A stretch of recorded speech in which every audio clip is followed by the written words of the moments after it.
shipping and logistics industry. Hello, George. I don't mind make the presentation in 10 minutes, but the presentation materials are all in English. Right? There's no problems. 我哋係有現場嘅傳譯嘅，所以放心。我哋可以話俾你聽。咁大家好朋友。Good evening, both old and new friends.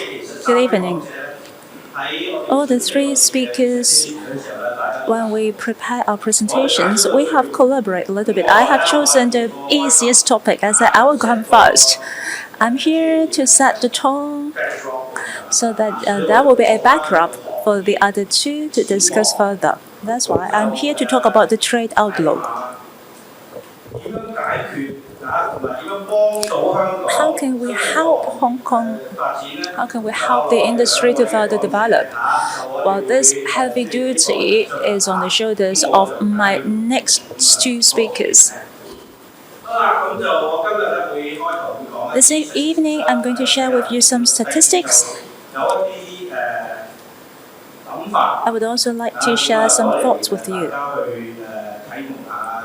Hope that it can inspire further discussions. Speaking of Hong Kong container throughput,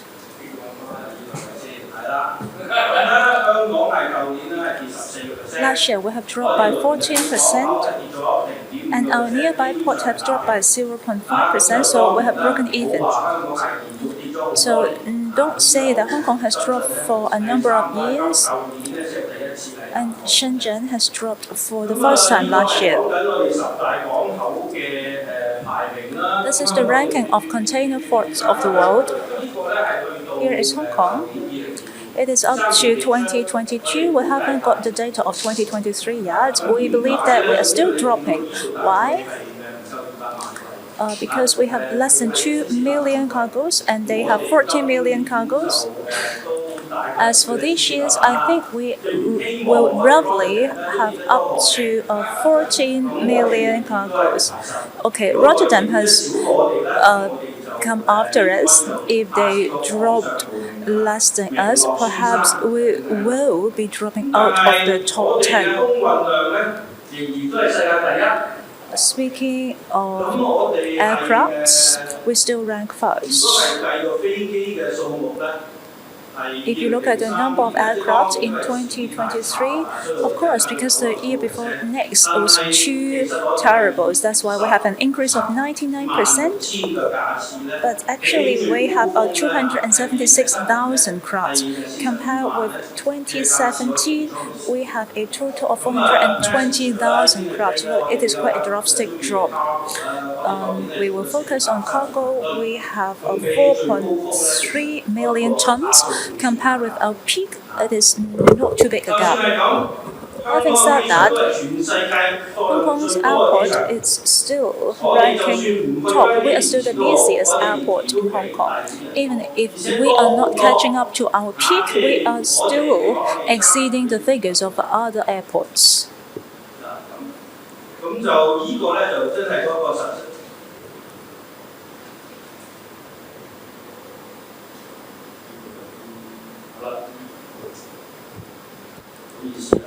My apologies.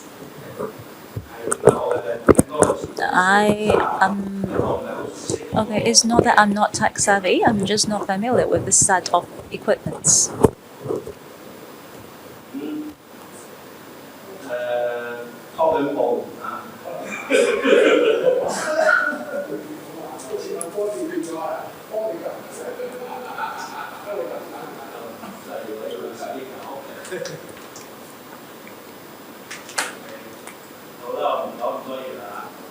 Okay, perhaps I should cut my speech short.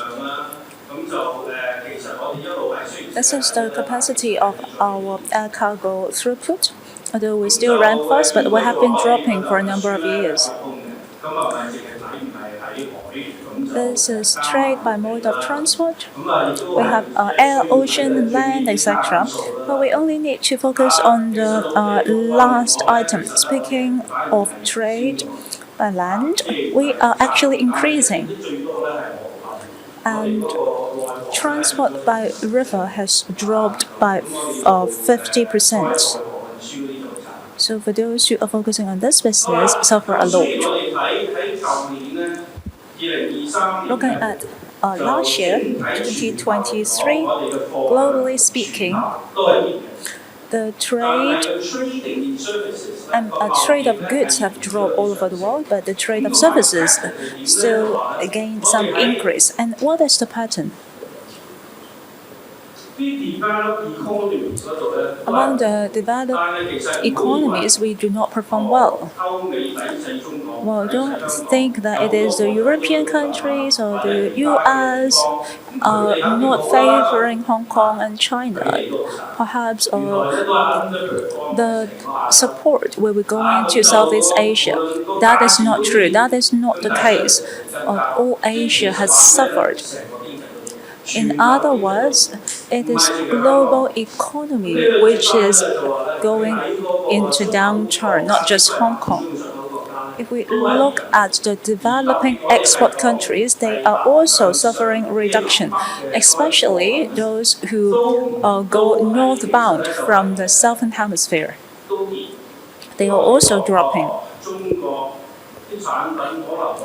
People might say because the supply chain of Hong Kong, China has changed to Thailand and Vietnam, then maybe our parts and raw materials will be impacted, but that is not the case.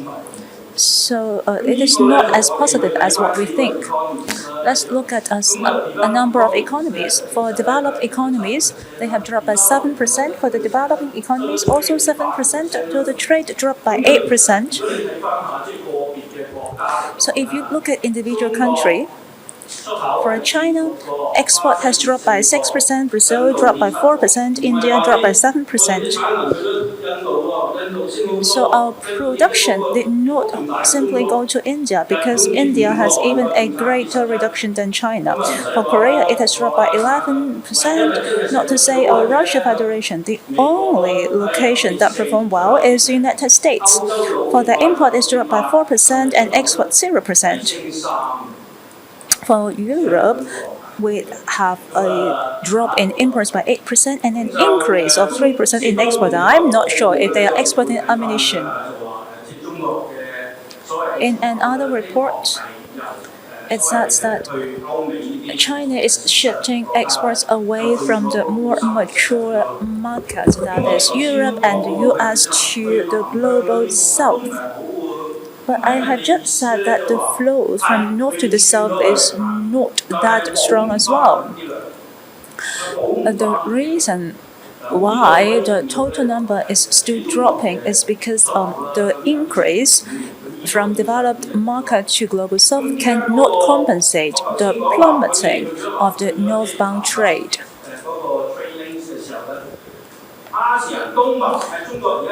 ASEAN is now China's biggest export market. It is larger than the US and larger than Europe. That is the figure of 2023. So this is a little bit outdated. This is a data from 2021 by AmCham Shanghai.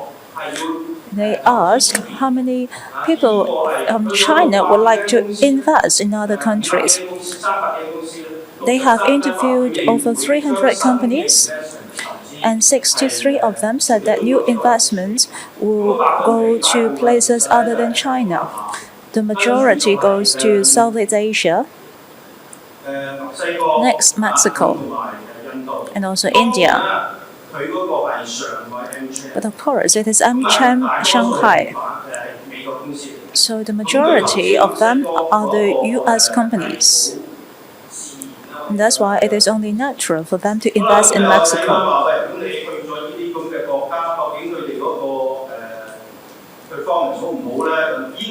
How about the performance of these countries? This is the figures of December 2023 from Phone Business.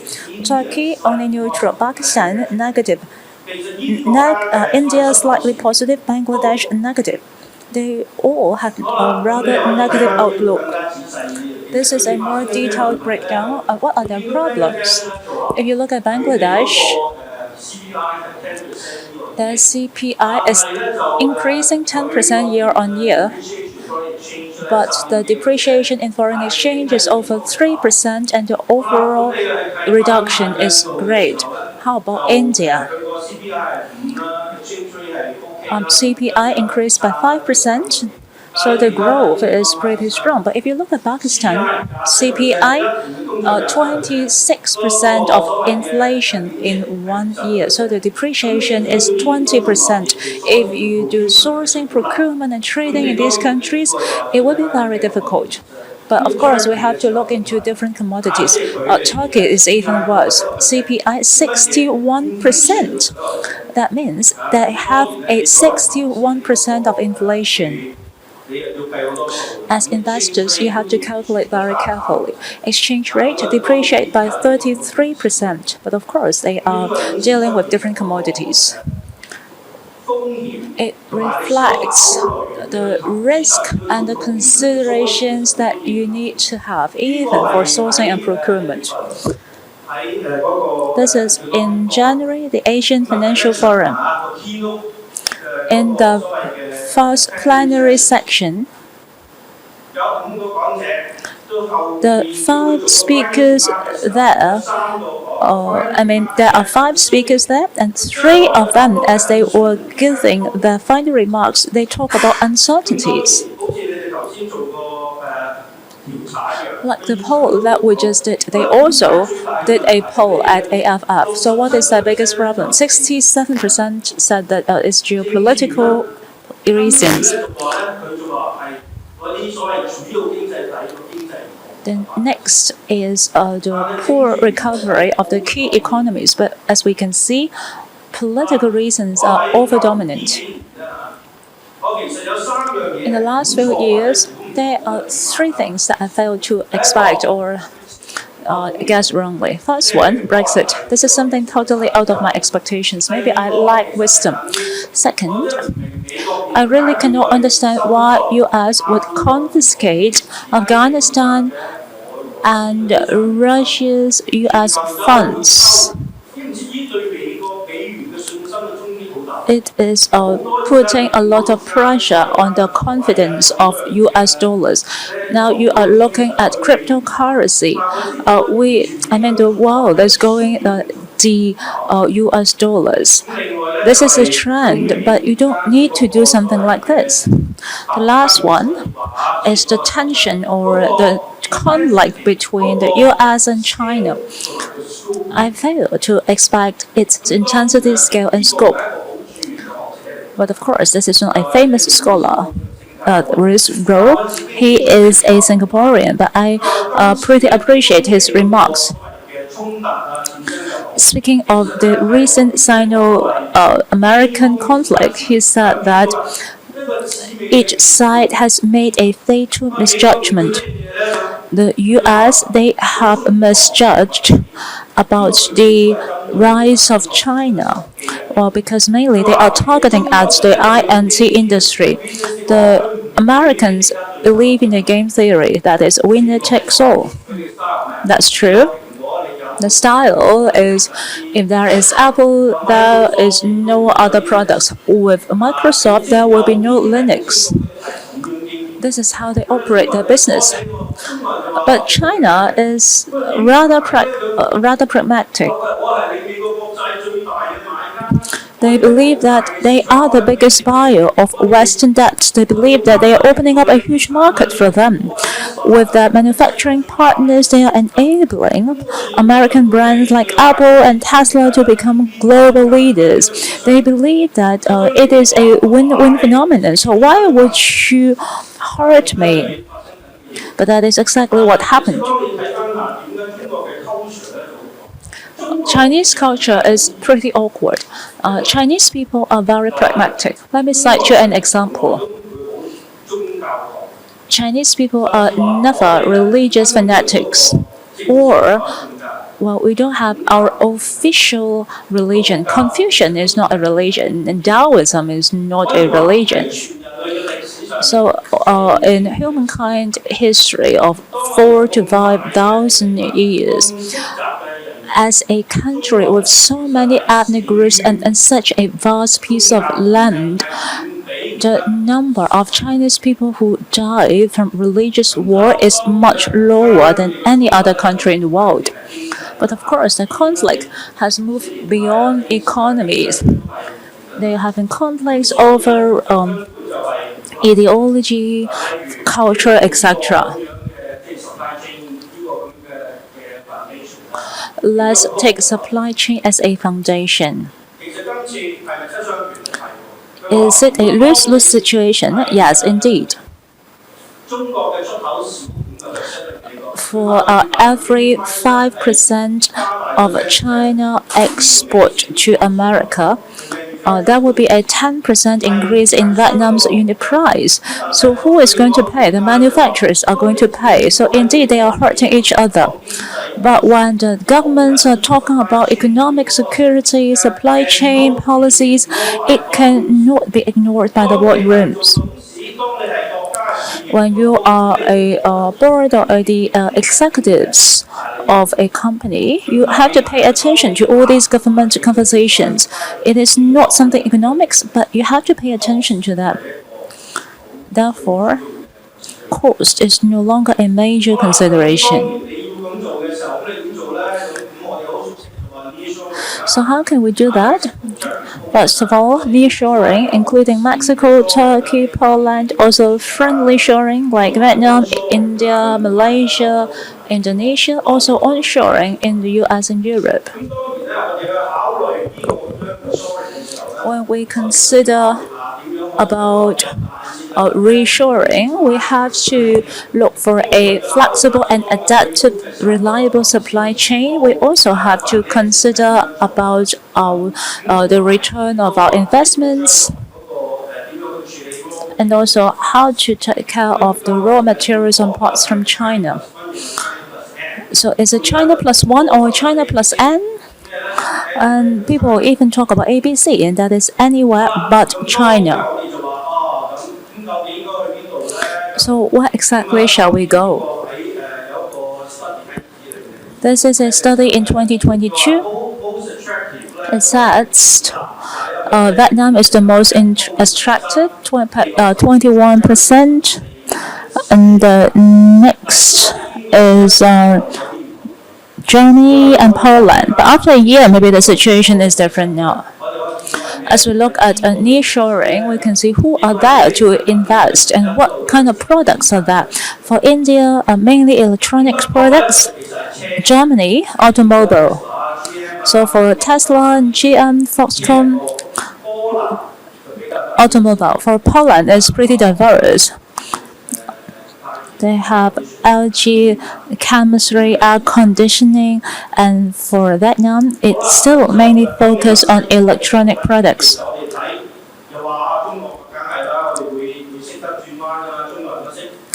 As Chinese, we believe that we are very flexible.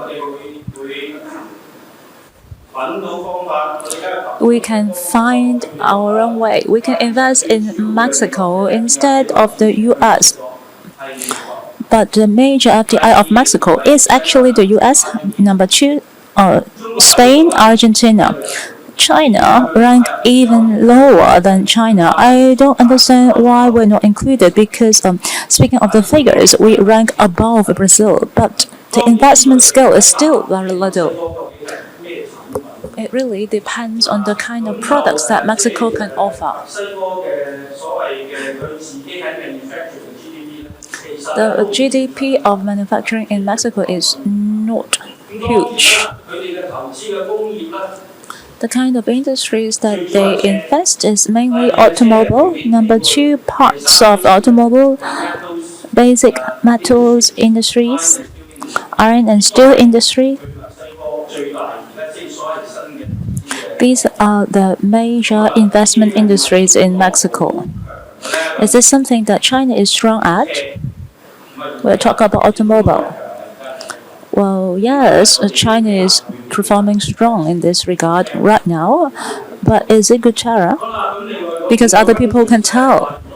For the other 5 countries, if they are to outsource in Eastern Europe, Okay, this is a very up-to-date statistics, January 2024. So the top 5 countries to outsource include Poland, Czechia, Ukraine, etc.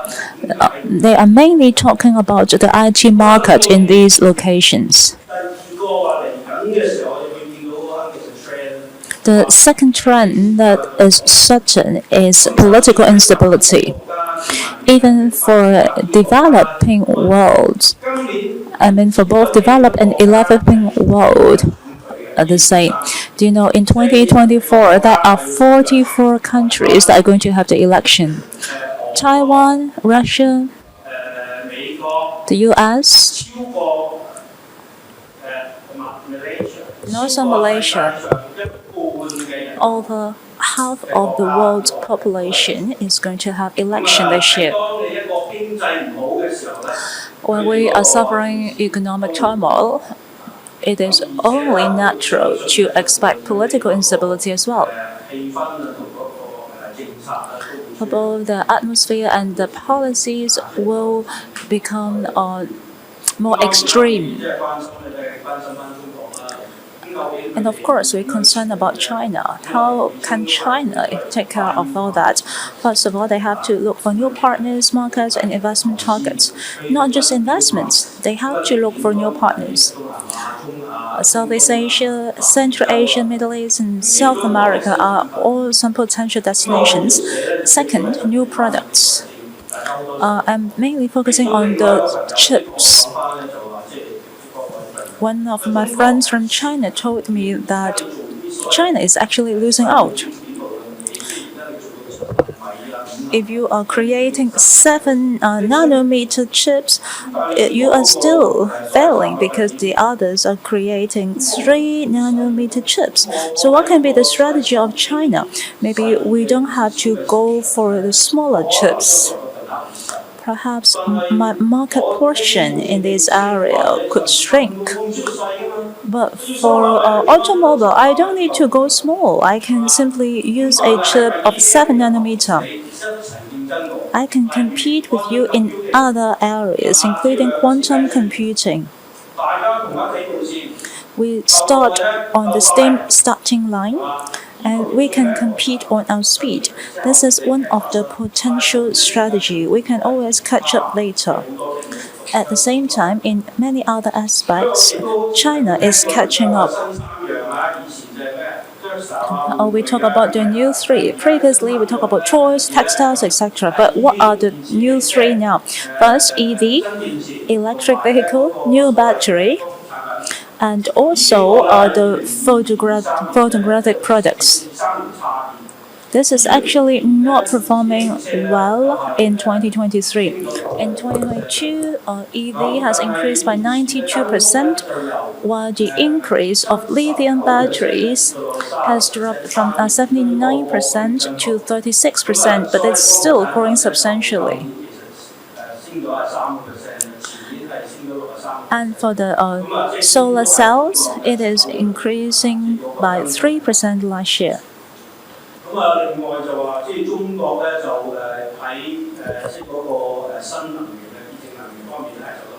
China is also moving fast in new and clean energy.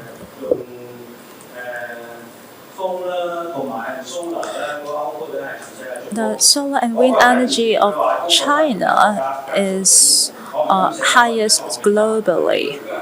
Well, I have yet verified the figure yet, but it's definitely high.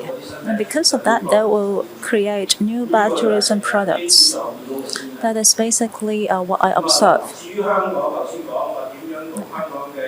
So how is it going to relate to solving the problems of the trade and industries of Hong Kong? I will leave it to the next 2 speakers. Thank you.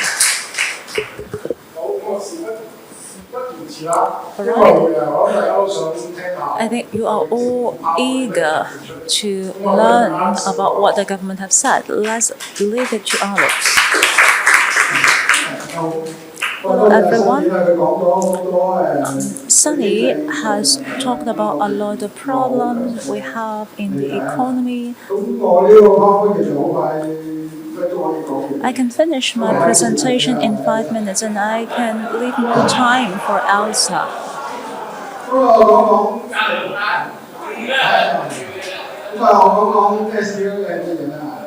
I can talk briefly about STLA, Hong Kong today as well as our future.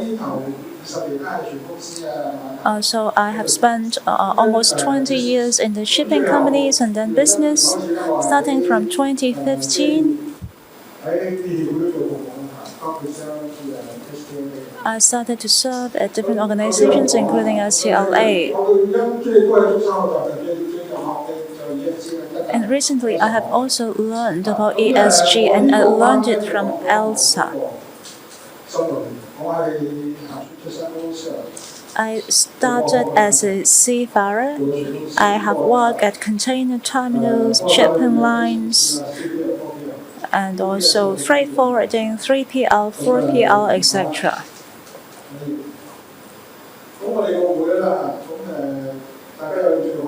If you are interested to learn more about HKSTLA, you can look it up on our website.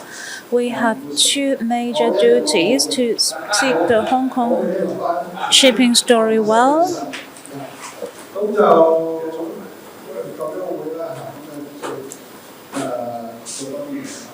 And I would also like to further develop HKSTLA. We have 4 major targets. And there are also some projects organized by some other associations, including Cold Chain, LAH, and Smart Supply Chain. I really love the score model, but it's difficult to find audience. Perhaps this is something that we cannot share much. We also have smart people, which involves about information, knowledge.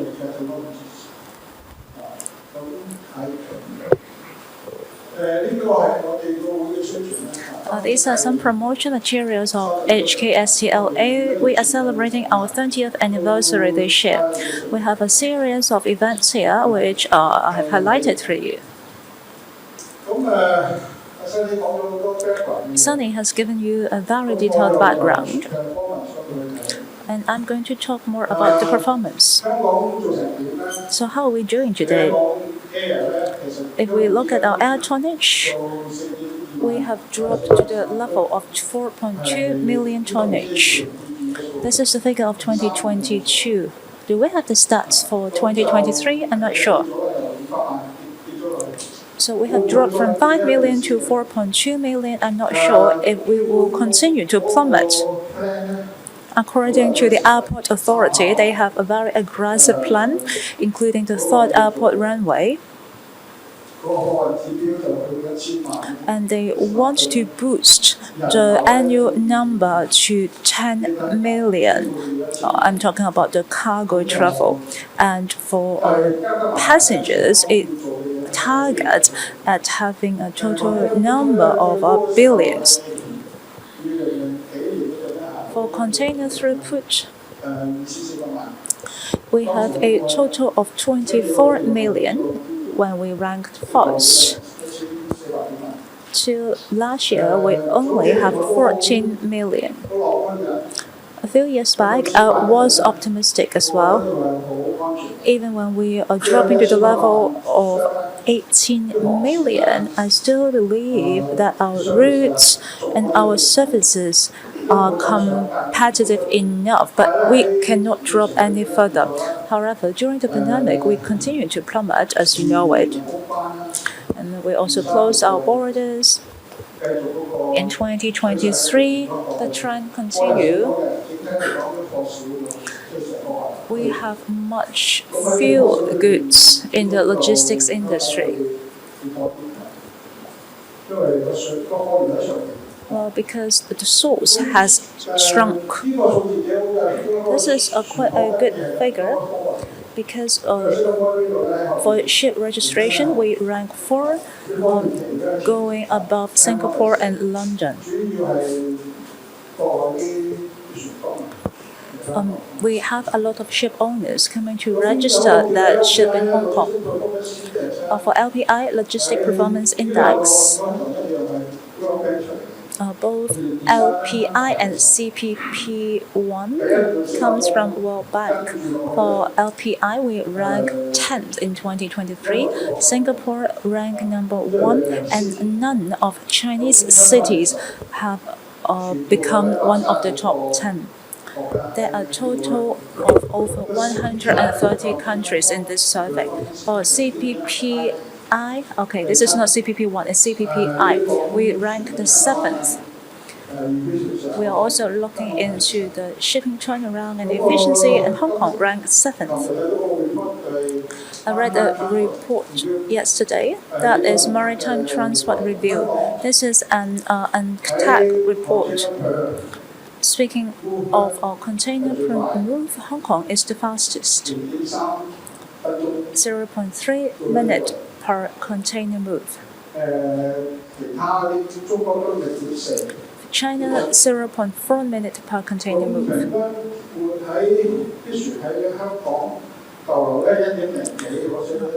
The ships will stay about 1.1 day in Hong Kong. Normally, they have to stay for 2 days. So if you compare 2 days and 1.1 day of port stay, we are actually saving rentals for the ship owners. Here is also some more trends. 34% of new build vessels are on LNG. This is a statistic that I added just this morning. It's very up to date. It reflected that in the shipping policy of Hong Kong, this is something that we have to pay attention to if we are to formulate the shipping policy in Hong Kong. This should be the AIS data of 2023. Some organizations observe Hong Kong, Guangzhou, and Shenzhen, including both the in and out ships calling. In Hong Kong, we have 1,500. Nansha, including Whampoa, we only have about 1,007. Shenzhen, for both east and west. For east is Yantian, for west is Shekou. There is a total of 1,733. It means about 200 ships will go into Yantian, and they only welcome one type of ship, that is container ships of large scale. So many of cargo is losing from Hong Kong to Yantian. These are some LPI elements. Hong Kong is here. This is CPPI.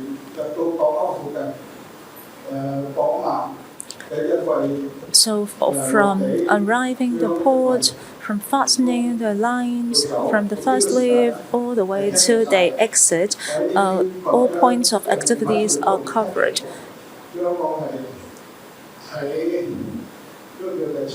Hong Kong ranked 7th in this regard.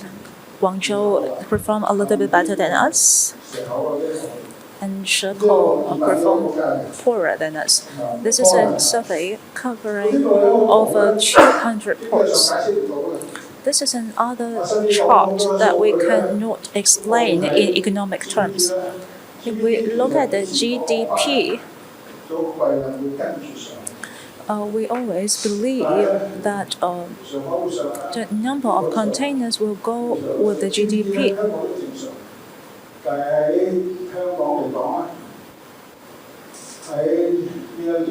In this particular year, starting from 2017, we began to drop, and I was still not worried at this point. But by 2022, many things happened after that. In addition, the economy has shrunk in 2023. So Hong Kong has only 14 million of containers. This is the total number of all southern China. It is also dropping. There is no growth at all. Can you see that? The overall container throughput is dropping. But Hong Kong is dropping more than the others. Okay, I only have data up to 2021 because I'm too devastated when I look at the stats of 2022.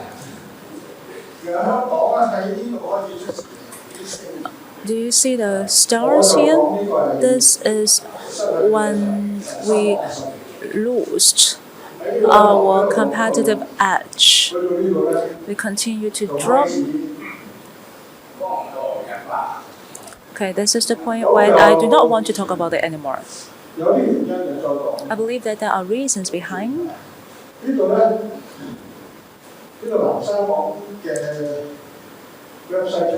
This is coming from the website of Nansha Port. It continued to increase, but they did not show the data after 2022. I think they don't have to talk about it because they have already set the tone. And Hong Kong is here. We have crossed our lines here. Because that was the time when the Nansha government starting to offer incentives to the ships. If you look at Yantian and Shekou, the growth is average. But there are also some variations showing.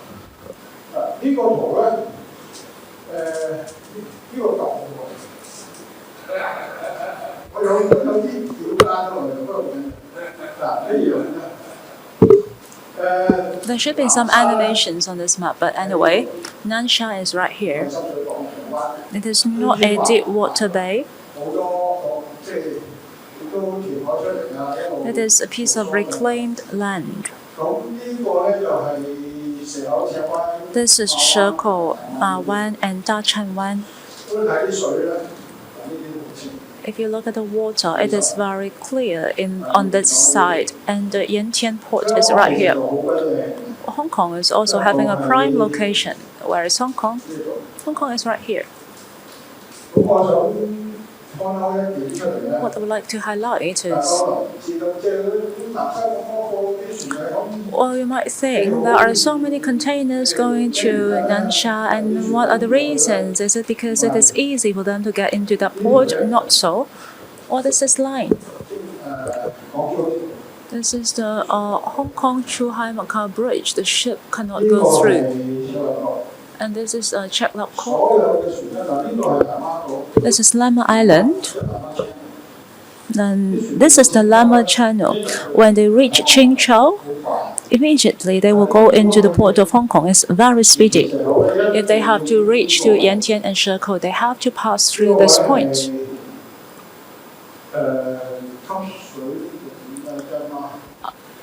I think this is the Ma Wan Channel. They have to follow this particular route in order to go to Yantian Port. For all the large ships, they have to follow this route. So why are they attracting our ship? They are actually taking a more, a longer route. If you look at the geographical location of Hong Kong Port, it is very good.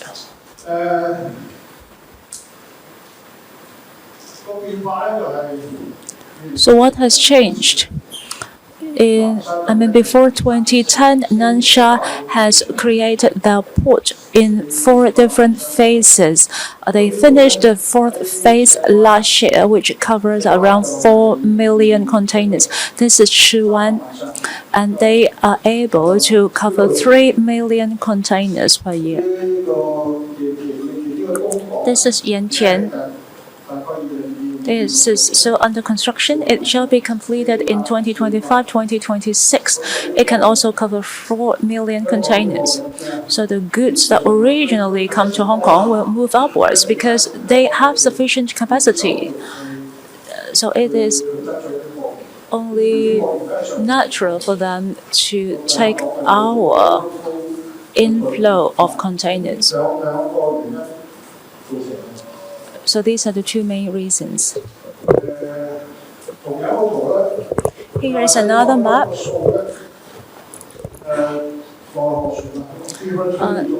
Sunny has mentioned about the drop of 50% of trade by river. If the number of ships will reduce, the other containers will also reduce. If you have fewer containers here, then the freighter number will also drop. So they are all related. We have dropped by 14%, and for the rest, it have dropped by 50%.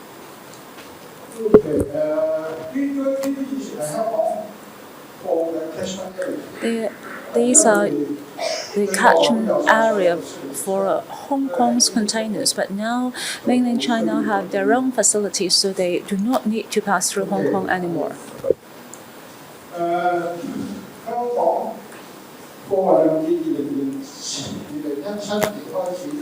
Hong Kong's throughput capacity dropped since 2017.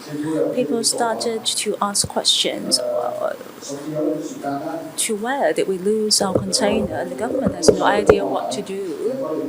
And a particular government officials even said that we don't have to mention about the statistics anymore. We only have to focus on the value-added services. It makes us very uncomfortable because we need to have sufficient container, and that is the foundation for all the other services.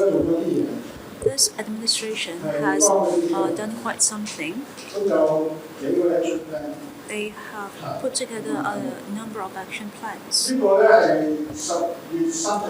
This is issued on the 31st of October. I'm so happy to see that, and I immediately created this image.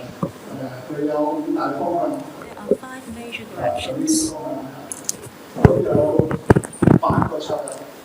8 strategies and 24 actions. One of them is ESG. ESG is something that is imminent. And also digitalization, modernization, collaborating with GBA, improve our cross-boundary servicing, etc. They also talk about land distribution.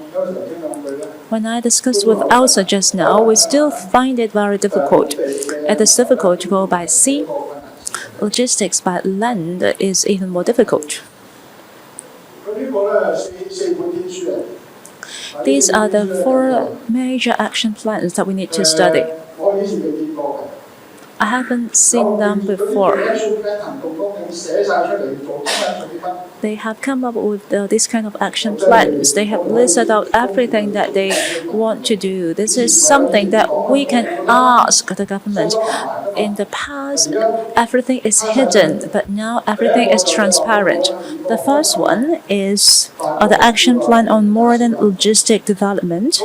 They have 8 strategies and 24 actions, and the second one is Hong Kong Major Transport Infrastructure Development Blueprint, which talk about the 3 major highway and the 3 major railway, which connect all the areas in Hong Kong from the airport to the ports and also the boundary area.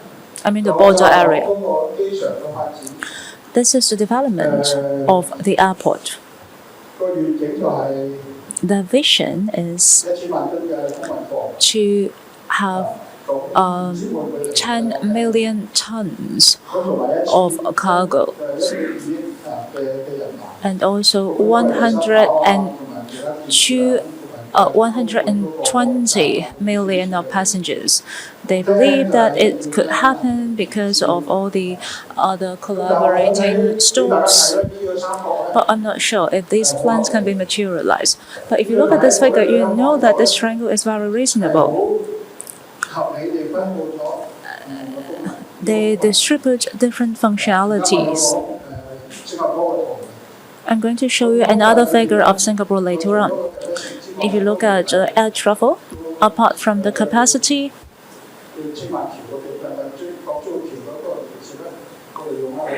they also make good use of the Hong Kong-Zhuhai-Macau Bridge. This is the port, and this is a very important logistic circle. because everything can transfer from Hong Kong to Yantian port within an hour. It's much cheaper and much faster. This is the border area, the high value added logistics area. It is connected to GBA. We can travel to all the cities in GBA within an hour.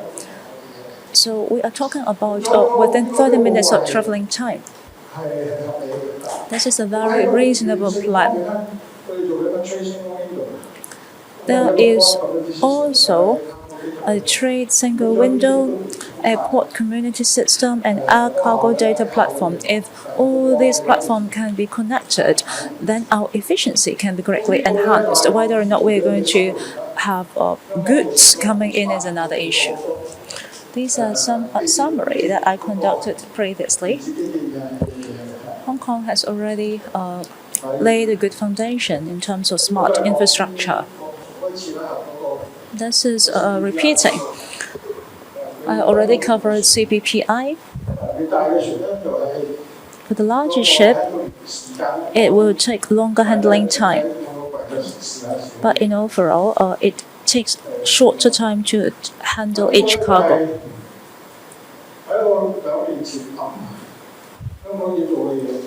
This is a plan that I put together 2 years ago. Hong Kong have to increase our efficiency. We have to go digital. We already have sufficient port infrastructure, but we also need to increase our cargo source. We have to come up with some good ideas because I don't have good ideas.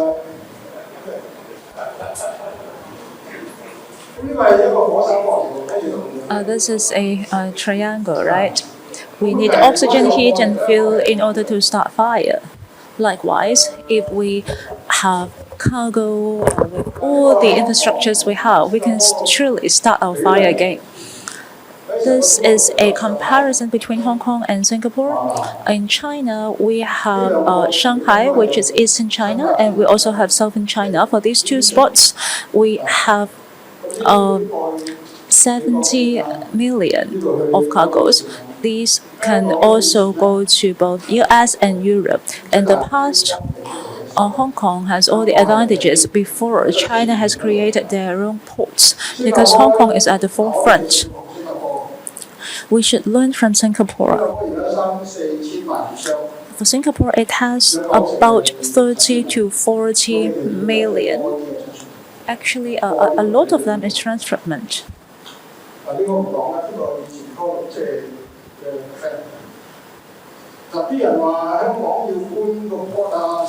People said that Hong Kong is falling behind and we have to move our port. It is not true. People also say that we have to learn from Singapore. That is, again, not true. The port of Singapore is here, is linked to the airport, and they call it an airport logistic port. Hong Kong is actually doing the same thing.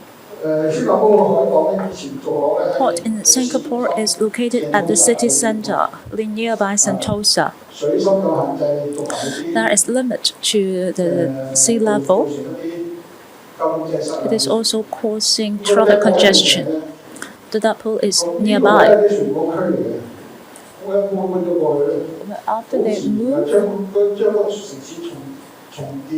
naturally they rebuilt the city from around 30 million. After moving to here, they claim that they can have throughput of capacity up to 60 million or even more. They have some very natural deep sea level, and there is no typhoon, but we have typhoon in Hong Kong. This is already in operation. Gradually, they will move from the old one to the new. This is only something natural. Don't just say that we have to learn from Singapore because they have the conditions that we do not have. This is only natural for them to do something like this. It's not a must for us to imitate everything. So the question for Hong Kong is, are we going to compete among the 5 other ports for the clients from the same region?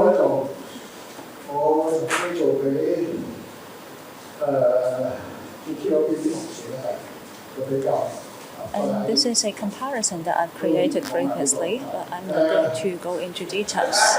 Anyway, keep in touch.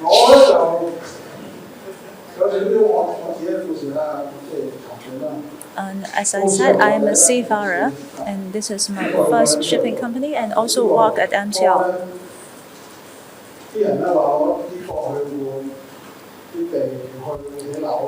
people said that we should exchange the land here for building residential areas. We are talking about 280 hectares of land.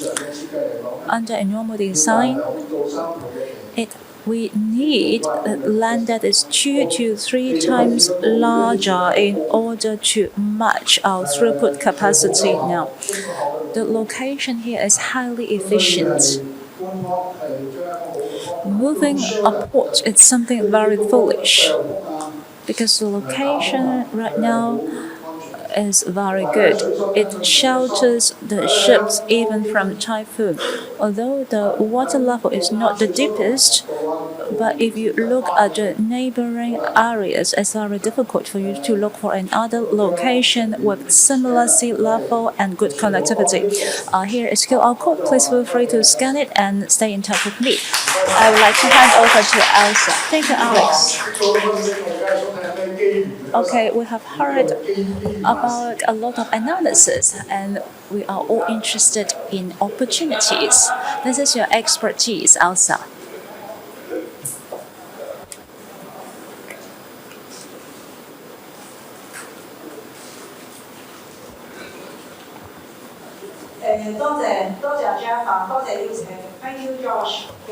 Thank you, Jeff and George, for the invitation.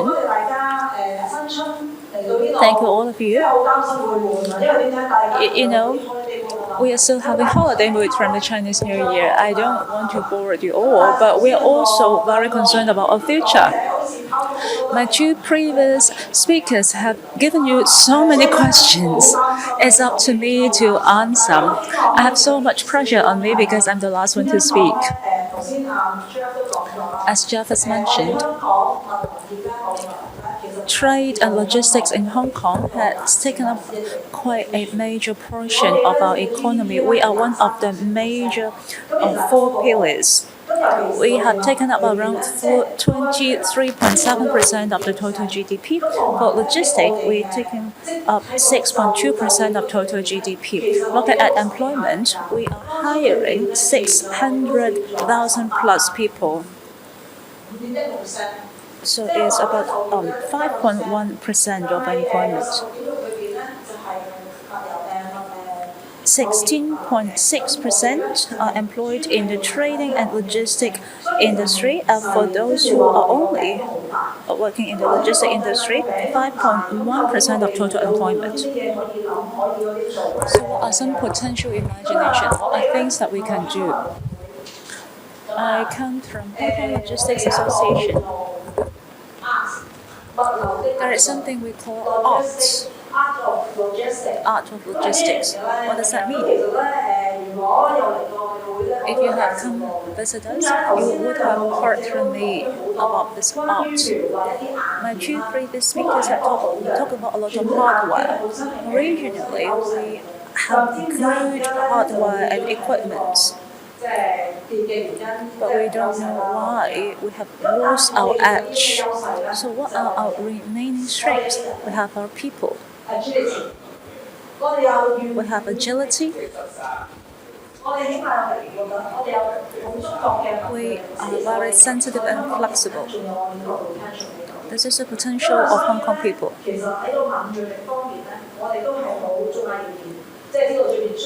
We are still very agile. We are highly aware of what's happening in the outside world, but we are not sure what we are going to do. As for our resilience, after we learn about the problems out there, how can we cope with that? Hong Kong people are resilient. I don't believe that people in any other locations can perform better than us, especially Singapore. Why? I know I talk about Singapore because everybody would like to compare us in Singapore, but as you visit Singapore, you know that we are actually different. Because we have, Hong Kong is stronger because we have different cultures and we have the support of mainland China. Singapore is a country. Right next to it, there is no hinterland. Is it Malaysia? Malaysia is another separate country. So our natural strength is that we have mainland China as our hinterland.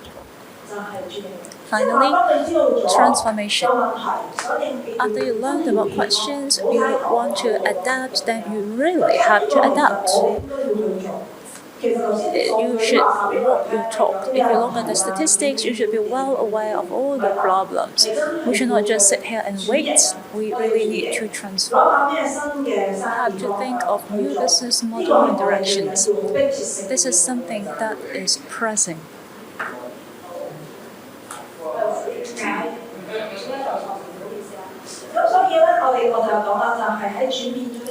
That's why I said we need to think more about the transitioning world and the transforming logistics industry. Previously in Hong Kong, we focused on industries. Later on, the factories have moved back to China, and then Hong Kong focused on logistics. At the beginning, people sees us as a very conventional industry. I have been in industry for many years. As a female, it is basically impossible for me to survive. But I can tell you, logistics industry today is different from before. Many things is going smart, going digital, and knowledge-based. I hope that by looking at the data, we can be inspired to come up with even different more services and to go global. So one of the opportunities is ESG. I believe that you have heard a lot about ESG. It's one of the hottest topics nowadays.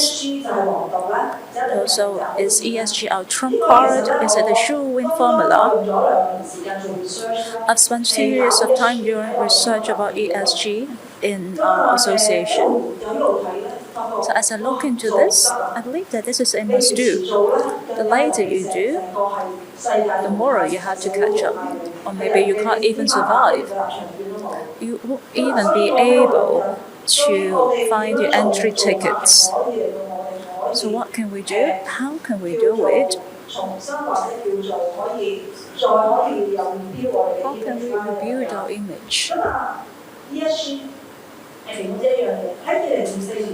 ESG is only one of them. In 2024, Hong Kong Stock Exchange has started to require all listed companies to disclose their carbon emission data for us. So more and more companies will look at the ESG, and the listed companies will also see if you have put effort into your ESG policies.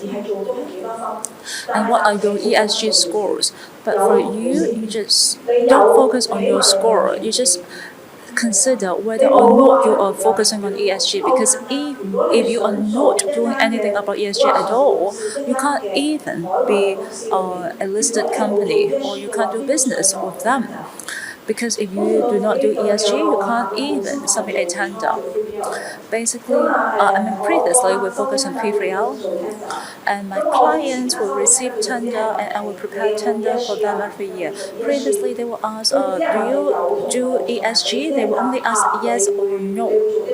And you can give them some ideas about your efforts, but this year the tender is completely different. They will ask for ESG data. They will have to calculate your score. So if you are not prepared,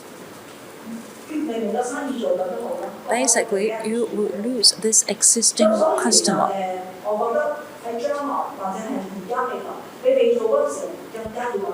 If you still haven't started yet, it is time for you to do so. We also start to become a rating agent, especially for the SMEs. We offer them some assessment. You can come and test yourself to learn about your ESG level. Don't worry, everybody starts from 0 or a negative score, so it is not a problem. But at least you are doing it. If your customers is asking you and you say, "Oh, I'm not doing that," then they can't even invite you to submit tender. In one conversation with a customer, I said that I have already been doing business with you. I will do everything for you. Why don't you grace me your business just because I do not have ESG? He said, there is nothing I can do. It's the overall business environment is changing.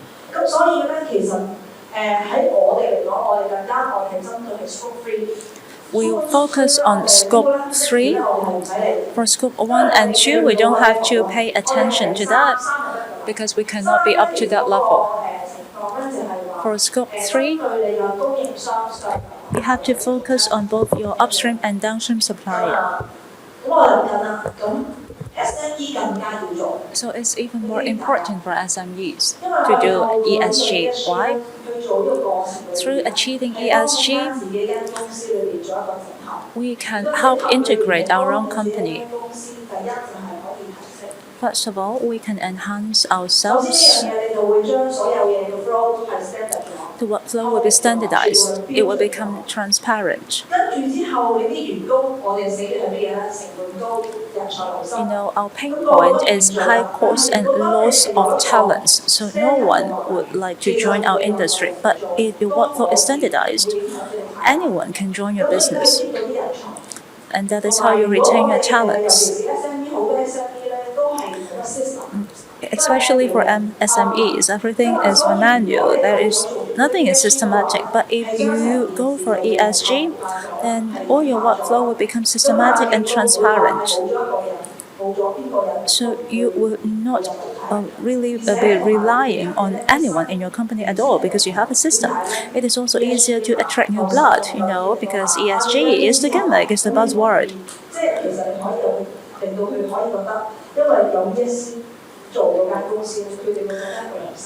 Young people would see that if you are a company with ESG, you are shouldering your social responsibility as a corporate, that is CSR.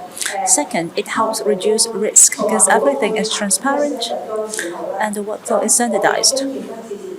So naturally, our risk is reduced. According to different reports, if a company is into ESG, they tend to be more resilient, especially during the previous financial tsunami. They believe that companies with ESG will be much healthier, they are more resilient and easier to recover. Many people will look at your ESG index because that is how they have confidence to purchase your stock. And that is why a listed company needs to have good ESG score because they have to show people that we are of low risk and healthy. As mentioned, it also increased business opportunities because of new energy like EV, electronic or electric ships. There are new parts and new technologies. It is not traditional anymore. Just yesterday, one of my clients is into digital business. They are a jeweler. Previously, they focused on the conventional market in Europe and the US, but now they are trying to focus on Southeast Asia. They are also trying to create a younger brand. Previously, they believed that everyone who will purchase watches and jewelry are the mature people. Maybe they are well developed in their career already. But if they want to go young, they have to make it personalized and customized. So it might bring us a new business opportunity. So he asked me, "Are you going to help us?" And of course, for sure. And just tell me what kind of machinery that I need to purchase and how do I print it. Market is constantly changing. Trends are constantly changing. It is important to SMEs because it can enhance your brand.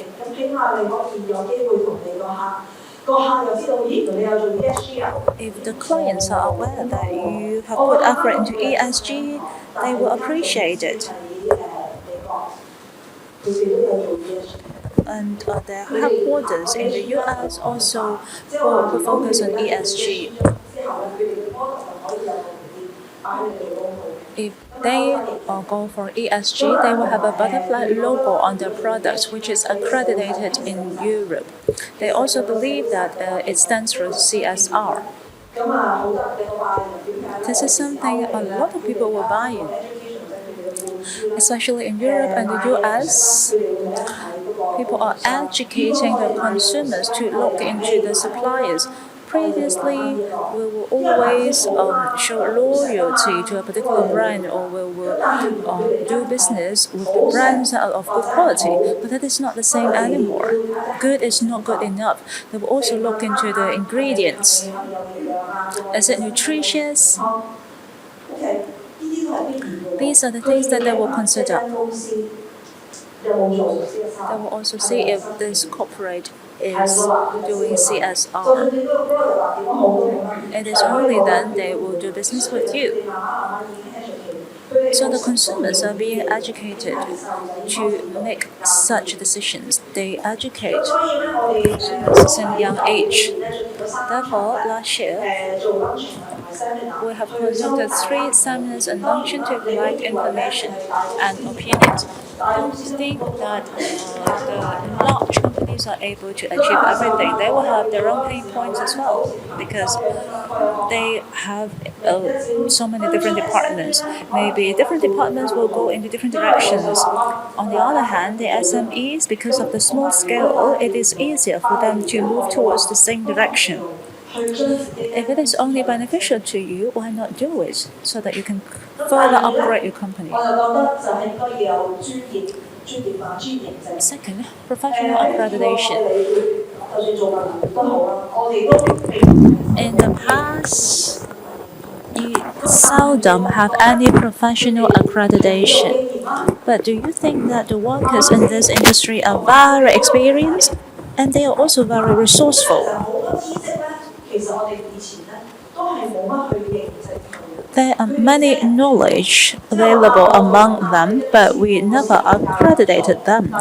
Perhaps they will learn it from their mentors and they will share about knowledge orally. Starting from last year, we have come up with the cold chain logistic professional accreditation. We were doing that during the pandemic, and people have to purchase frozen food because they can't go out and do shopping. Therefore, cold chain logistics is of high demand. 2 years ago, we have created an accreditation in this regard under government fund. At TID,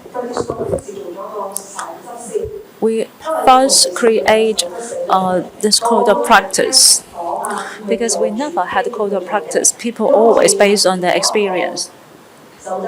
But we have put up a code of conduct. With the guidelines, we organize courses and offer accreditation. For the accreditation, it is funded by the Transport and Logistics Bureau, and this one is supported by TIE. This year, we are offering the Credit Notes 2.0. This is our first phase. We are going to roll out the second phase. So what are the differences? In all our process, we will incorporate IT. With technology, everything will be more precise, transparent. It can be analyzed and shared.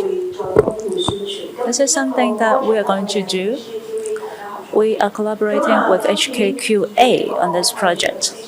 For the 2.0 version, we also work together with GS1. So stay tuned to our promotion.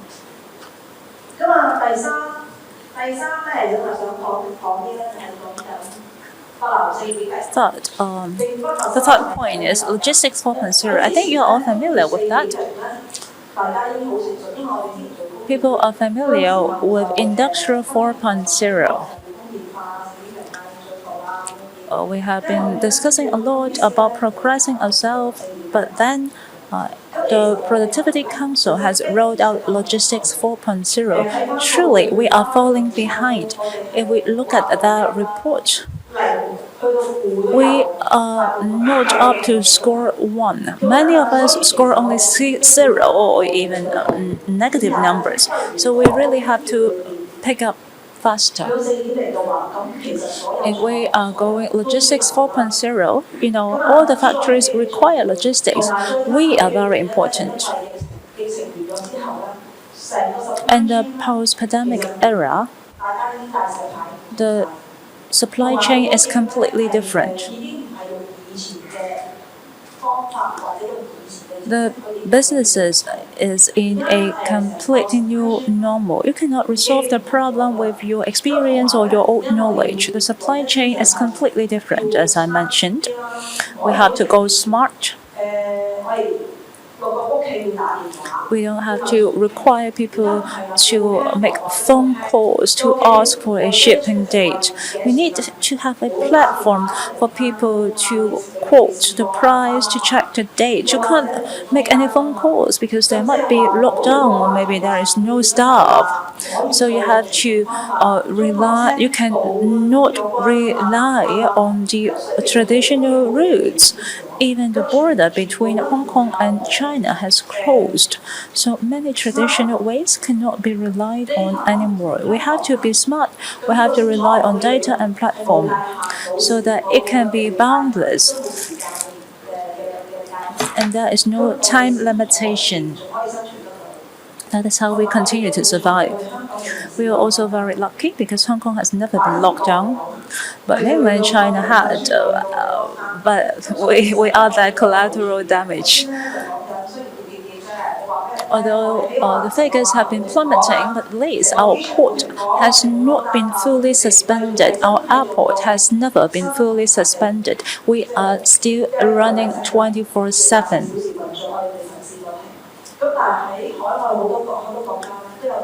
In many overseas countries, their ports and airports have been suspended totally. Going smart and technology can help us analyze and help us make some critical decision making.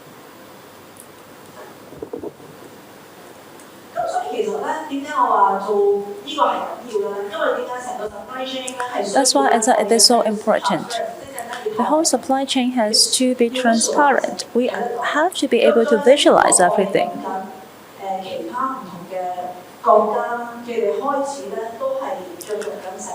If we say other countries are focusing on supply chain, we know that many smart hub has existed, like e-port or going paperless.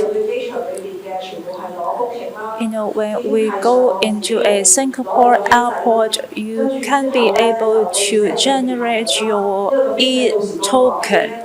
You don't need to wait in line. You can wait until being called to pick up your goods. But we are still very traditional. In mainland China, we don't need to rely on humans to move the containers anymore. All the containers, the cargoes can be moved around by robotics. But this whole procedure has to be transparent.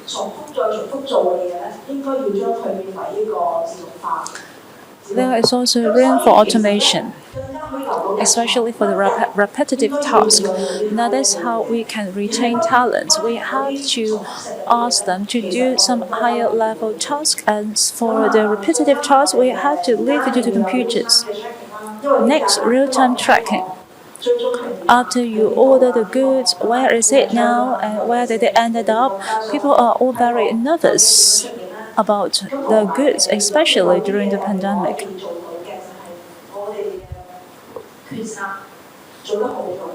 We can also have better decision making because we have data analysis.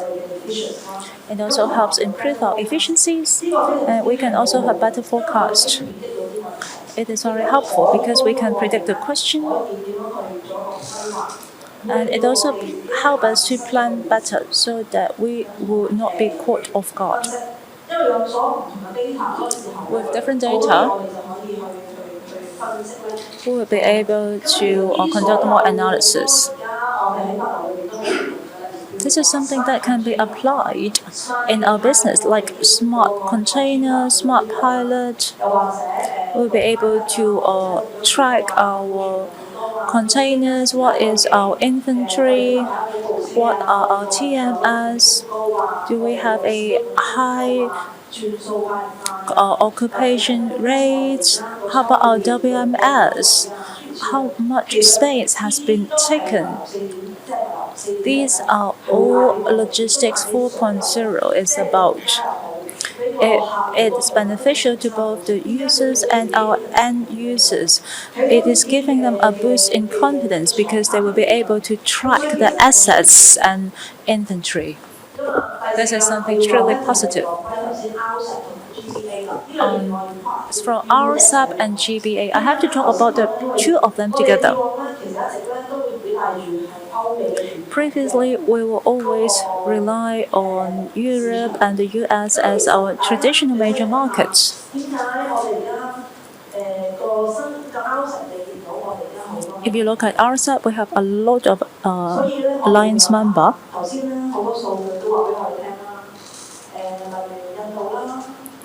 If you remember the statistics, countries like India, Korea, Indonesia, Thailand, Vietnam, they are all some emerging countries or emerging economies. We shall not neglect them. For OurTV, especially within mainland China, they are increasing the productivity. Even before OurTV, we are doing most of our business with Japan, Thailand. They are taking up the majority of our export. As mentioned, both countries in Europe and the US is dropping in their volume, but for these countries, they are catching up quickly.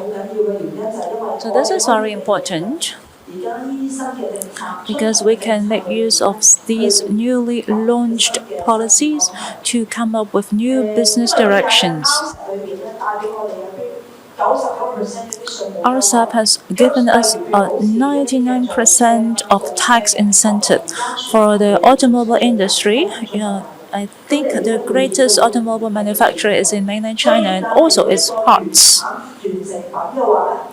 For a finished goods, maybe the tax rate will be very high, but if they are assembling in those countries, the tax can be greatly reduced. For OurTV countries, they are offering a zero tariffs for country members. So this is what we need to consider, like EV, new energies, and all these emerging markets. Okay, I'm running out of my time. I wanted to continue my presentation, but perhaps I can leave it for later. This is something that we can further look into. In the Greater Bay Area,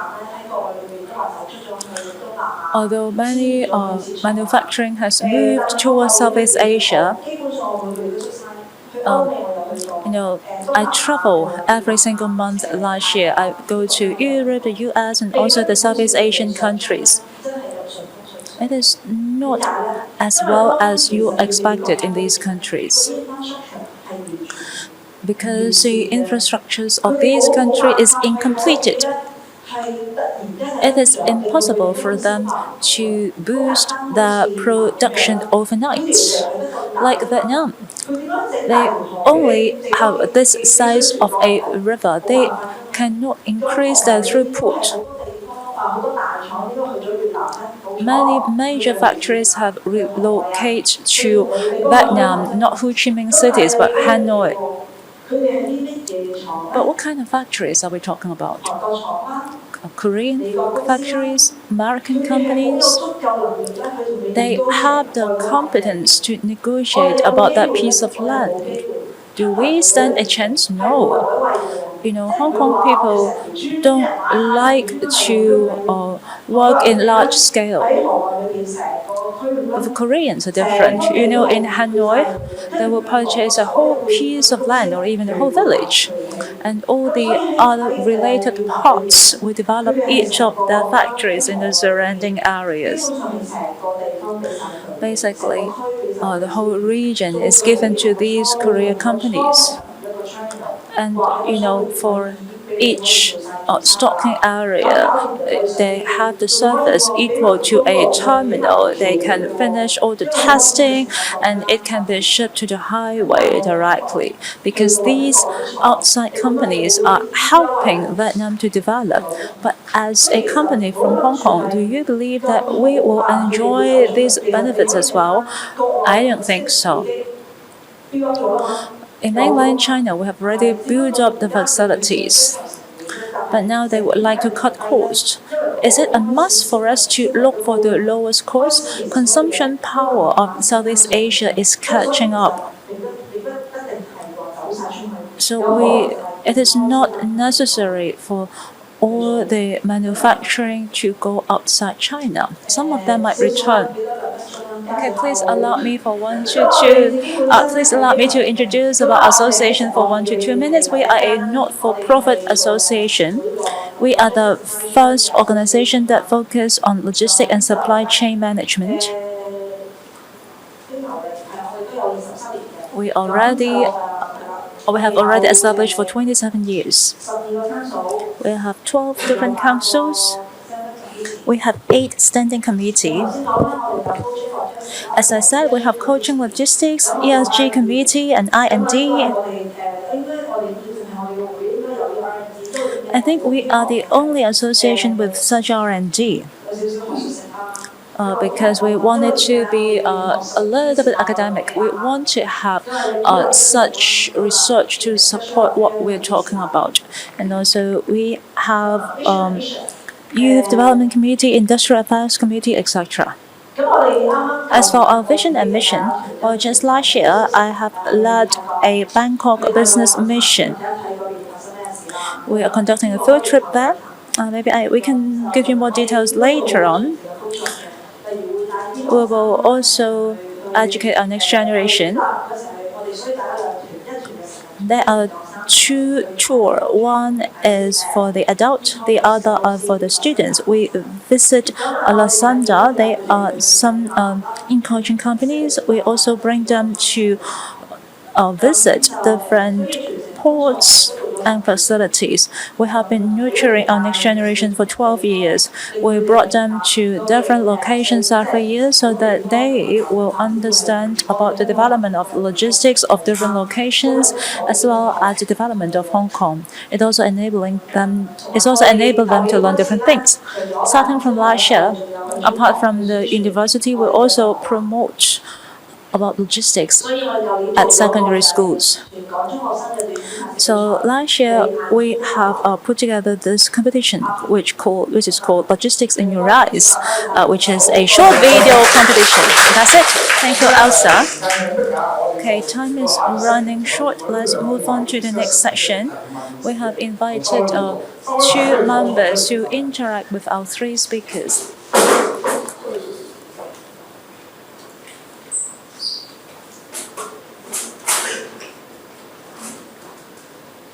好，我哋有請下一位 IT 行業嘅朋友啊， We have an expert from IoT Alliance. He focuses on Internet of Things. Let's welcome Kinston. Let's see if there is anything you would like to dialogue with them. Please come over. Hi everyone. I come from IOTA. I'm Kinston. I'm not going to talk about my association, but we are all about technology and innovation. Thank you very much for the 3 speakers today. Thank you, Sunny, Alex, Elsa. I have learned a great deal. And I also learned what have the industries have changed, and also there are a lot of IT-related initiatives in the business. I try to learn more, and I have 2 questions. There are many changes in the environment, and that's why we need to have a lot of transformations. And I believe that it means a lot of investments. It will be the same for the largest scale companies as well as the SMEs. They have to be willing to invest, but the future trend is a downward trend. is the industry willing to invest into transformation? That is my first question. Second, if they are really willing to invest into transformation, what would be their priorities as the INT sector? How can we work together with them? Thank you. Let me go first. The government is offering you many funding. You just have to visit HKPC's website. Don't worry, you can borrow money from the government. Second, I always advise people to transform. Do we have to go full automation? Not so. You can do step by step, one thing at a time. You don't have to go for 100% automation overnight. It is impossible. You just have to do it step by step, one by one. By doing that, you will have a better idea about your real needs, because if you try to change everything all in one step, maybe people will have difficulties adjusting, and the staff might be reluctant to change because they have been doing things in a certain way. They will have a lot of questions that you need to resolve. So my advice is that you don't need to go for 100% automation in all your procedures. You just have to add in some INT elements and to build up gradually. Picking up from Elsa, there are different types of government funding. We have TVP for logistics. There is also a third-party logistics funding. Last year, they are offering us 1 million, and this year they are even offering us 2 million. It is very sufficient. With $2 million, you can do a lot of things. You can even start a new company from scratch. There are more and more systems for IoT, and the cost is getting lowered. It really depends on how you're going to apply it. The government is giving you funding. It really depends on your company. You know, a lot of companies are afraid of going electronics or going digital because they do not have the confidence, or maybe they are afraid that they might trust the wrong person. Sunny is here to help. Sunny is here to help everybody to go digitalized.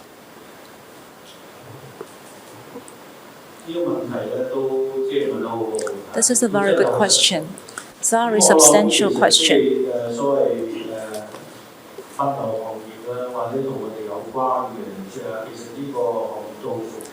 Actually, the logistic industry is a very broad one. We really have to consider about our whole business model, as well as the location of our business. If you look at our own clientele, many of them are moving to Southeast Asia.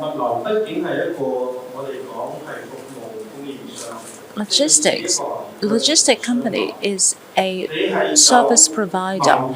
We are a business that serves the trading industry. If there is production, if there is goods, there is demand for logistics. So you just have to follow your consumers. If the production is moving to ASEAN countries, then perhaps you have to follow their footsteps so that you can serve them well.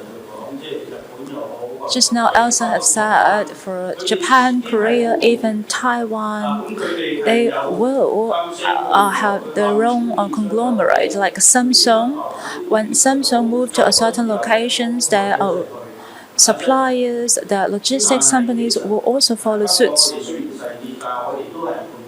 For Hong Kong, although our scale is much smaller, but the direction should be the same. We always have to follow the consumers.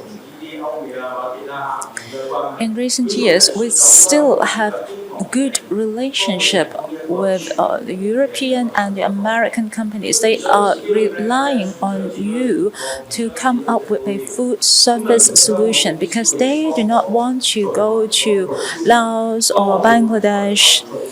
So can you resolve our logistics problem for us? Can you resolve our procuring needs for us? If us as logistics industry can collaborate with the manufacturer and the other members in the ecosystem to offer them a full train solution. It would be very helpful. Just now, the two speakers has mentioned about the government funding, including the Export Fund, TID. In Southeast Asia, they will give you money to join trade fair. They will financially support you to meet clients there. They will even cover your air ticket and also your consultancy's fees and the first year of salary. There will be compensations for that as well. We are also demanding the Hong Kong government not just to support Hong Kong company to hire local staff. Can we have subsidies from Hong Kong government if a Hong Kong management is going to work there? Or if we are having so many offshore businesses, then Hong Kong will become a management center. Do we have management technology? Is our management technology up to the level? Even if you are focusing on logistics, you have to diversify geographically so that your clients will be more sticky, will stick with you. Because the whole scenario is a lot more complex. If you are talking about the relationship with your client and with your suppliers, everything is very complex. That's why you have to rely more on IT to increase transparencies, to offer more real-time information, and to solve problems.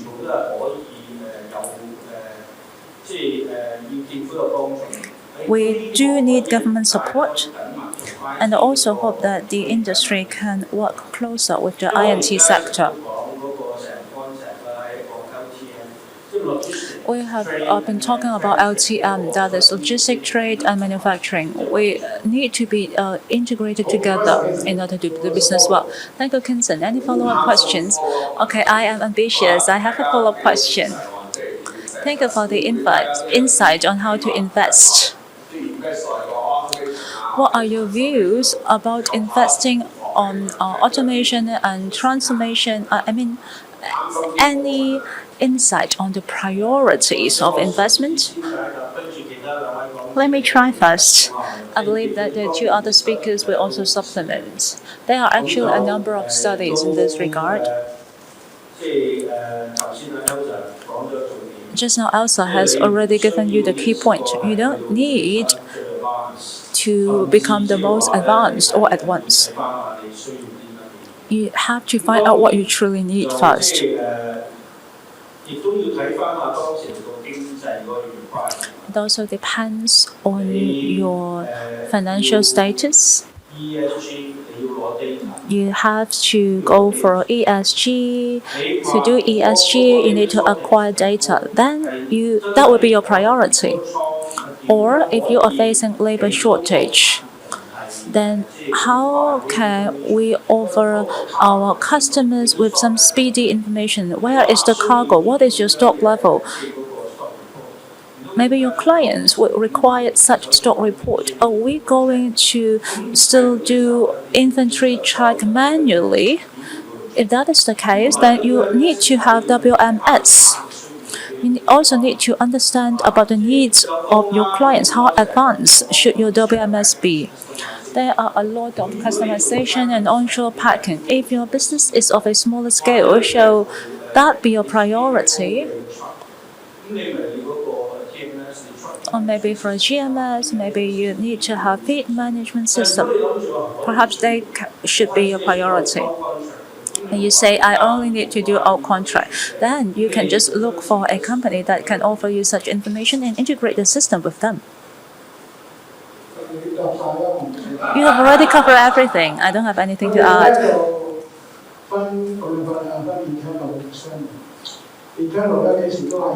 We have to look at it internally and externally. Internally, we have to go digitalized, but that is not enough because we have to connect everything externally. 4.0 is all about connectivity. Many companies are weak in this area. If you have digitalized yourselves internally, then you have to line up with some heavy-weighted partners, be it the service providers or your clients. Just line up with a number of them first. You can offer them a different service and products. Once again, you have to find out what is your core business. Is it transportation? Or maybe we can ask OurTV to help us track. You have to know yourself. Seek help from your partners, from governments, apply for fundings. We need to have a breakthrough in our mindset. We just have to believe in something. If you are reluctant to pay and you look for many services, it is impossible. There is not something like that. Mine is very simple. You have to find your biggest pain points. What gives you the biggest trouble? In which area do you receive most complaints? That is why you should start with. Perhaps you have problem with your truck team, then you need TMS. If it is about your inventory, then you need to go WMS. So you need to consider your own pain points. What is the least area that you want to see worsening? Second, you don't try not to overspend and go for some fancy software. First of all, you are not the user. Your staff are the user. If you give them something very advanced, they might turn out they're whining and groaning. All that you want to see is analysis and reports. Make it very simple. Make them rely on the new system, just like Apple make us rely on smartphone. I will ask my staff, is there any way backward? No, because technology has made us dumb. You're so rely on smartphones, right? You find your camera, your wallets, everything on your smartphone. That's what I meant by technology makes us dumb. When they enjoy it, when they adapt to it, they will be thankful for the good technology that you offer them. Thank you, Kingston. Thank you, Kingston. Perhaps you can pitch to them later on. Next is from City Planning, Stanley. Hi everyone, I'm Stanley Ng.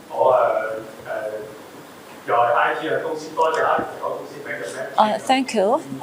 Alex, you have mentioned the name of my company. My company name is called Map King. I have a license as a town planner. I am asked to raise a question to dialogue with them. So I have a political question. Politics is something that concerns everybody, right? First of all, I have to tell you about my relationship with Alex. My uncle is a ship pilot. So I mean my relatives, my uncle is also in the same business with Alex. Second, I am aware that we are building a third runway in the airport. I believe that all the audience here are concerned about the logistics industries. The economy is shrinking and there are a lot of tensions, politically speaking. Recently, the government said that the third runway shall be completed on time. Well, because many overseas media said that our construction will be delayed. Well, to be frank, I am involved in the engineering sector. You know, the third runway is impossible to be completed in 2024. That's why I am startled to read the statement of the government. Well, this is something that even I can interpret. How come the person in charge would say something like this? 就係咧而家我哋外面嗰個嘅政治環境引致中外關係。External politics. I mean, the Sino-US tension is causing us a lot of challenges. There are things that we cannot resolve because mainland China is opening the ports. So if the business is gone, it is gone. There's no way that they will come back. But there are something that we in Hong Kong performs well. As mentioned, like ship registration, technology, our agility, resilience. This is something that we have always been well. So here are my comments and questions. Nordic include a number of countries in Northern Europe. They have put together some very advanced system to disclose transport statistics. We have the problem of typhoon, but they have heavy hailstorm or thunderstorm. And that is how they support the growth of their logistics business. You know, as Hong Kong, it is impossible for us to compete with mainland China on labor cost. But there are other areas that we do better, including our openness, open data.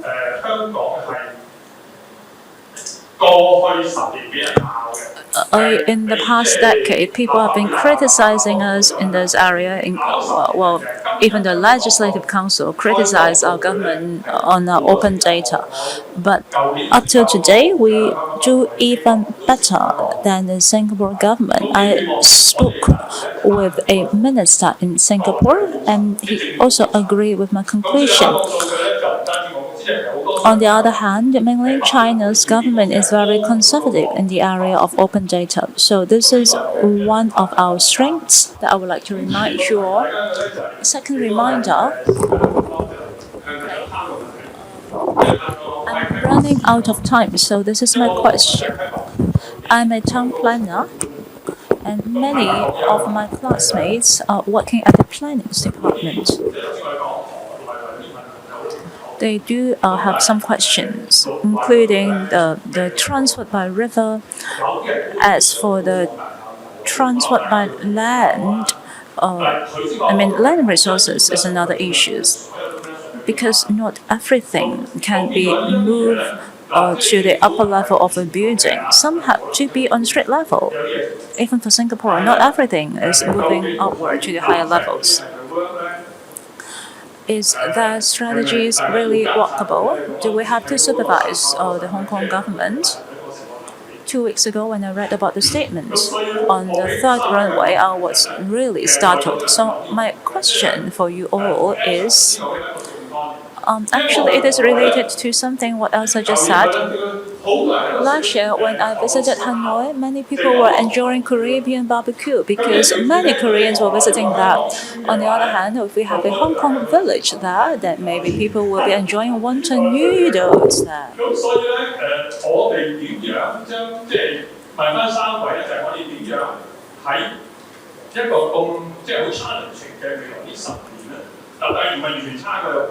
So how can we deal with the challenging upcoming 10 years? I also have problems of sanctions. Sanctions from other governments will impact my business as well. You know, for chips, it is being sanctioned, it is beyond rescue. It concerns with the Sino-US tension. But if you are talking about some low-efficiency chips, like the chips on the cars and washing machines, it doesn't have to be that small. We have to look further into the future, because in the long run, China will have their own path in this industry, but not right now. It might take a longer period of time. but the pathway is visible. Even the poorer quality ships will have their own market. For domestic goods, they will continue to prosper, but not the high-end ones. So the logistics industry have to find a way of development. My question is, how can we join efforts together to start a Hong Kong village in Hanoi? Or how can we supervise the governments so that they can really implement their plans and to make use of the money effectively? How can we respond to these questions?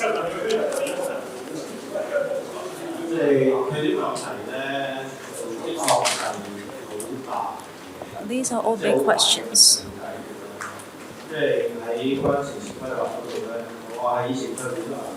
I also spent 8 years as a member of the town planning board. I really understand that the land policy of the Hong Kong government and the difficulties of looking for land. There are things that we take for granted.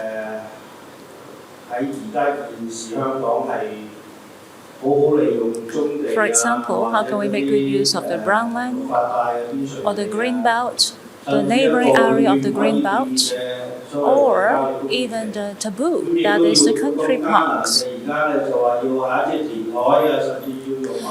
People are saying that we have to do reclamation, and people even said that we have to make use of the caves. But where do we have caves? It is 5 times more expensive. And we're not even sure if we can really move our water treatment facilities. Therefore, the price of the land in Hong Kong is really high. Is there any favoritism towards the developers? This is something obvious. So in Hong Kong, we have shortage in land supply and labor supply. So for Singapore and other countries, they will import labor. This is another huge social issue. So is our society unequal? How can we narrow the gap between rich and poor? How can we enhance the welfare of the labor? These are all controversial and thorny issues. Responding to your question,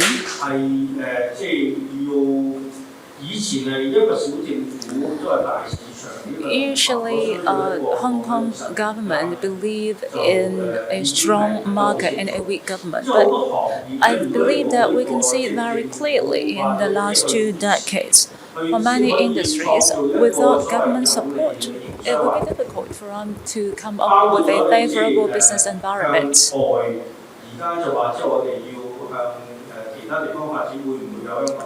For example, you ask if we are going to build a Hong Kong village in Vietnam. Well, I don't think we can overestimate ourselves. Previously, when the TV drama is popular everywhere in TVB, that is truly a trend. But it is no longer that popular because no one is speaking Cantonese, only in Kuala Lumpur. So when everybody is speaking Mandarin, then the mainland China will start the production, and they have a market that is 10 times bigger than you. It is very difficult for you to compete with them. Well, as mentioned, Hong Kong businesses are rather, well, you may say that we are all loners. We are not good collaborators, and that's why the government has to play an important role. In the past 3 to 4 decades, Europe and the US is terrified of and even annoyed by the development of the model of China's economy because it is challenging the economy theory of those companies. Do you still believe that China is a socialism country, or is it state capitalism? It's planned economy, but you can see the results in the past 3 to 4 decades. Who succeed? If you look at Japan, Korea, Singapore, China, they are all planned economy. Even Dubai, countries in the Middle East, they are all planned economies. If you allow them to go by capital, you cannot find a successful model all over the world, not even for the United States. It is the reality in the US is that the business sector is controlling the government so that the government will show favor to the business sector. And that's why the China model is terrifying to the Western world. In Hong Kong, without policy support, without collaboration, it is very difficult for the SME to take the lead.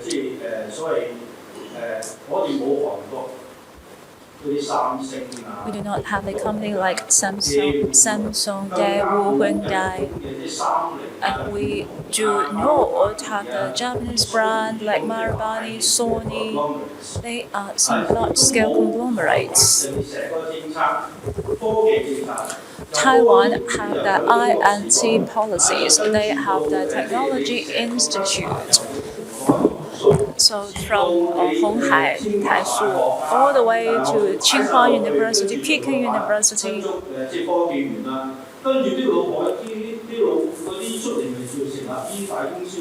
And all the graduates from these institutes will start their own conglomerate.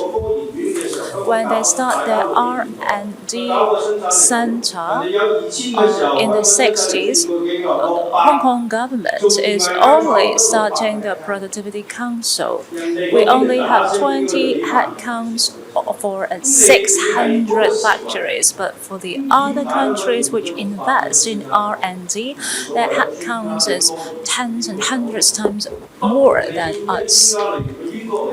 Because we don't need to do that. We can invite all the overseas experts. This is the colonial mentality that hampered our development. Okay, I know I have run out all of the time. A complex question and an even more complicated response. I have nothing to add. Let me see if there is any government officials here. Well, okay, honestly, can the third runway to be completed on time? I think it is the best for us to be delayed. Why? First, we don't have enough pilots. We can't hire pilots. So if you have a new runway, you still can't catch up. Then the Hong Kong general public will point fingers at you because you put so much effort into building a third runway, but then you do not have enough aircraft, you don't have enough pilots, etc. Second, the supporting facilities in the airport is not ready. We don't have a supporting road system as well. We can only offer up to 60 to 70% of the capacity of the third runway. So if it is really delayed, can we fulfill 100%? If you look at the highway from Tuen Mun to the airport, it is constantly having traffic jam. If third runway is really completed, will it paralyze the whole Tuen Mun area? I don't know. I just know that there are many things that are not ready. We have looked into many countries. In the past, we will perform like a rebel towards the government, but we have to change our mentality. We have to put pressure on the government. We have to pressure them into doing something for us. Why? If you look at Singapore, the Logistics Association said that they will always take the lead to follow the government policies, but we are just the opposite. For Korea, do you think Samsung is just one conglomerate? No, they believe that Samsung equals to the identity of Korea. For Hong Kong, if we go to Vietnam, is there any brand that can really represent Hong Kong? I don't think there is any. So it's different. our perspective is different and the positions are different. We are not up to that scale and we do not have the negotiation power. Don't just go out bluntly. Stay in Hong Kong, upgrade yourself, because if we have good quality and good service, this is something that we can do. Then we have to build up our own brands. Why do the mainland China goods have to pass through Hong Kong? Because we only sell authentic goods. We have HKQA. So we have to upgrade ourselves so that our service and goods are of good quality. We also have free trade. If we can retain the office, then all the other locations we can transform. And there's one thing that I need to clarify. During COVID-19, our port has never stopped operating because our ports has already gone electronic. We do not require any physical contact in order to complete a booking. This is something that is crucial to us. That is something that we need to continue as well.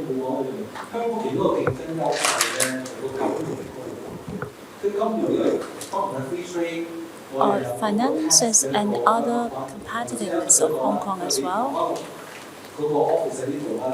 And Elsa just said that we have to retain our office here. Perhaps our P&L can be retained in here. I hope that we can do more in financial innovation, so that it will be easier for the Hong Kong SMEs to finance themselves. And that's why I come here this evening to meet in person to these three major associations, because it's going to be very beneficial to the industry. I don't want to take up any further time. Alright, I don't have enough time to talk about that. The reason why we need to have Logistics 4.0. Why do we need data transparency? It would be easier for us to acquire loan from the bank because we have data, we have blockchain. That's why they will believe in you. If we need to reach out to RSAP, they will not go for LC because nobody will go for LC right now. So how can you collect money? Are you going to collect money in Bangladesh? It is impossible. If they said that I'm going to pay you in India, come and collect it, will you go? Definitely not. That's why we need technology. So that we can have financing, we can offer credit data to the bank because there are manual for everything. I believe that the finance will also follow our goods. Thank you. Okay, because of limits of time, our program has to come to an end today. Apologies, I received instruction from Tonio that interpretation will stop after Q&A. So the English interpretation service will stop now as per the instruction of the organizer. Thank you very much.